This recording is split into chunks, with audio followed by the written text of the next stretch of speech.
Welcome back. This morning, a mental health check after a long election season. Whether you're pleased with the results or not, having conversations about politics with family, well, they can really be overwhelming. So joining us this morning to help you better explain politics to your child and deal with family on the opposite side is Dr. Sandra Munoz of the Children's Healing Institute. Dr. Munoz, thank you so much for joining us. Thank you so much for having me. Okay, so let's break this all down here. There has been a lot of misinformation on social media about the election and what's really expected over the next 4 years. So as a parent, how would you navigate that, explaining to your child what's happening as they see so many different things online? Yeah, it can be especially confusing for children depending on their age level. So I would really start talking to them according to how old they are, So if they're under the age of 6, it's really explaining that this is a process where we pick our leaders and for them to make good choices so things can be better for everyone, as opposed to when you have a kid in high school, you can get more into the nitty-gritty about what the policies are, what the political atmosphere is going to be like, what this means for the next 4 years, how it relates to our family values. But you have to really keep it in context according to their age and, their maturity, and also really be monitoring what's going on the news that they're watching and also on their cell phones. Another big thing that we've been talking about all morning long here is we've seen some racist text messages. They're being sent to the phones of children just a day after Election Day. So it can be really scary for kids. So what's the best way to reassure children they're safe here? Definitely, and that is so alarming that children are receiving those messages. And I think as a parent, we really need to monitor what they're seeing on their phones. We need to make it clear to them that you may be getting some information on your phones. You do not respond. You come to mom or dad about it. We discuss it. They need to understand that the text messages that they're receiving are not true. These are just people who are making bad choices by sending out this misinformation. But it's our job as parents to make sure that children understand that they are safe, secure, and loved, and that as a family, there are certain family values that a family sticks to, and they need to come to the parents and talk about what they're receiving.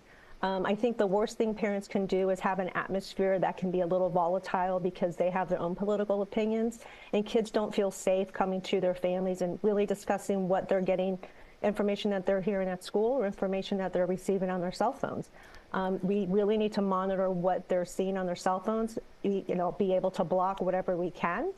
And definitely, when they're home from school, take the phones away. It's time for them to unplug, if you will, and just focus on family time and on those things that are positive. Let's talk a little bit about that, because as a parent or, just an adult, children are really intuitive. They kind of pick up on things. So how do you allow for yourself to have that mental space as well, to not, give off those negative vibes to your children or have them pick up on negative energy? How do you really break away and make sure you're taking the care you need for yourself? And I think that's exactly the most important line that you just said. You need to be able to take care of your own mental health and keep a check on what's going on inside of you and how you're processing that information, because kids are truly the barometer of what's going on in the family. They take that vibe and they carry it with them to school and outside of the home. So our job as a family is to really set up those boundaries within the home where there's areas of the house that are political free zones, if you will.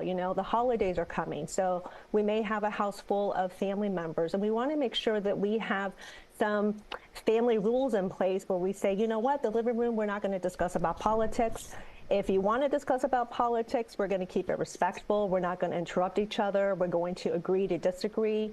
We're going to value, the fact that everyone has their own opinions, and we can be respectful of those opinions, even though we don't agree with them. I think the most important foundation to always keep in mind is that your family is your family for a lifetime, and political choices are for a block of time. And it's not the end all be all, but your family is with you a lifetime. And we want to make sure that we are nurturing the values that we all hold as a family. And especially during the holidays, we need to make an environment where kids pick up on that they feel safe and nurtured, that families can, talk to one another in a respectful manner. It's like the etiquette of politics. Mm-hmm. We all need to behave to show children how to behave. So we can't expect kids to have good behaviors if the adults are behaving like children.